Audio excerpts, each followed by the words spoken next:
The high performance people, the kids that are on the Hall of Fame, my Hall of Fame, have 4 or 5 characteristics. I'm going to name just 2 or 3 of them. Number 1, they give up social media, unless they're selling on it. Number 2, they work at a standing desk. Everybody understand a standing desk? Standing desk. Number 3, they have a treadmill under the desk and it goes at 4 kilometers an hour. 4 kilometers seems to be the maximum where you can still work and do a standing desk.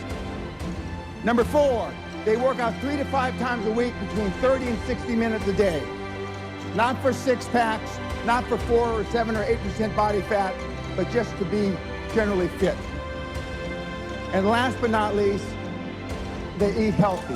That means different things to different people. Doesn't mean vegan, doesn't mean vegetarian.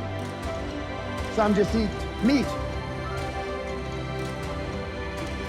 But 90% of all my high performance kids do all those things I just mentioned. And the last thing, or the 6th thing, is they make all their employees, their family, their wife, their kids, their parents, accountable. Mom, is this an important call? I'll talk to you over the weekend. Thanks, Mom. Click. Dad, are you in the hospital with a heart attack? Not? Okay, I'll call you over the weekend. Click. Our children have to call with one of my 4 assistants to make an appointment with me to get me on the phone. Guys like us, we live in the moment. I can't fix what you did wrong before you got here. If I get down in the hole with you, the hole of desperation that most of you live in, I can't help you. I can only, from the time you got here forward, I can change some of your belief system. If you're 30 years old, you've been around about 250,000 hours.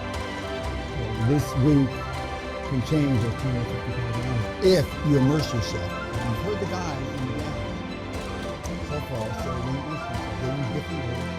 The French great said they use different words. But it has to be an obsession. You have to be, I already said this, you have to be like a born-again Christian. You got to be totally. And for those 2 or 3 of you that got some money, that's very hard to do because you're already happy. You're already in your comfort zone. And you've been in your comfort zone a long time. You want to make more money as long as I don't have to take any risk. That's basically it.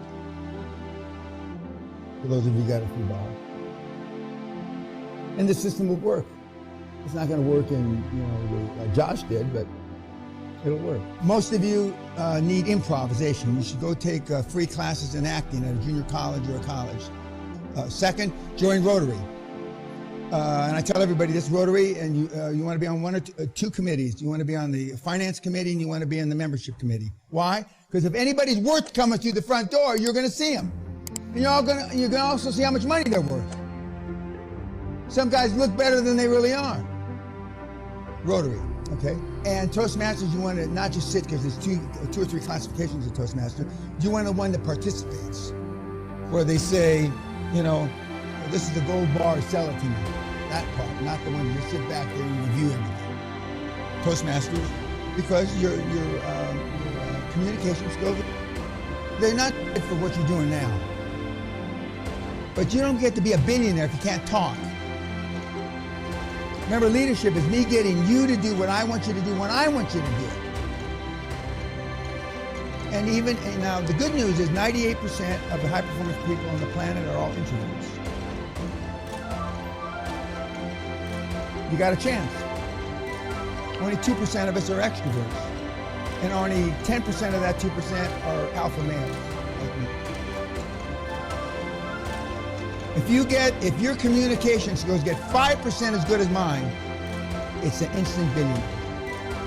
5% as good as mine, it's instant billion. Just like 2,000 called 5% in an instant billion.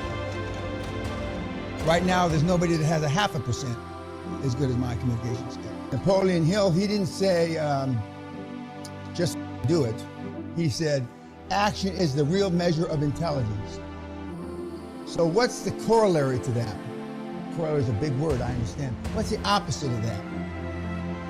Inaction is for meatheads. And why do we not take action? Because we're afraid, we want to be liked. Almost everybody in this room is a pleaser. And if I call you a pleaser, that means you're spineless. You know you're pleasers.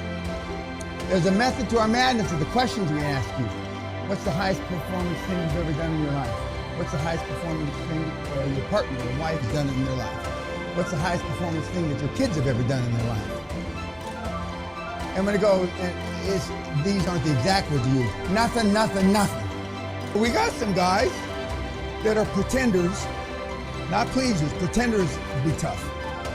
It's all right if you down deep inside know you're not tough. Just as long as you pretend to be tough, that's all it takes. That's why we send you to Toastmasters. That's why we send you to improv. And yet 98% of the high-performance people are all introverts. But I mean, Warren and Bill and these guys are ruthless is not a word. Whatever transcends ruthless is the word to describe him. And Steve, God rest his soul, was unbelievable. He said, a bunch of us said, Dan, you could have been a trillionaire. Forget the IT. You could have been a trillionaire. But you're too easy on people. If I'm too easy, what are you? I could eat this whole room alive. If I'm easy, if I'm soft, what are you? And that's what they say privately, off camera.